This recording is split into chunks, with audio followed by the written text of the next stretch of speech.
तर राधाकृष्ण विखे पाटलांनी ओबीसींची माफी मागावी असं गुणरत्न सदावर्ते यांनी म्हटलंय। हैदराबाद गॅजेटचा निर्णय पाटीलकीसारखा झाला असं गुणरत्न सदावर्ते यांनी म्हटलेलं आहे। मराठा उपसमितीचे अध्यक्ष राधाकृष्ण विखे पाटलांवर सदावर्तेंची आगपाखड जी आहे ती पाहायला मिळते।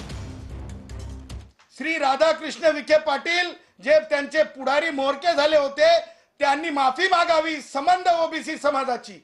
राधाकृष्ण विखे पाटील तुम्ही ओबीसींना भटक्यांना ऐकलं का?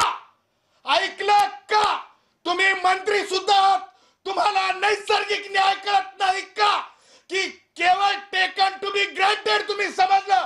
माझ्या धनगर भावाला ऐकलं का तुम्ही? माझ्या वंजारी भावांना ऐकलं का? माझ्या माळी भावांना ऐकलं का? माझ्या साळी भावांना ऐकलं का तुम्ही?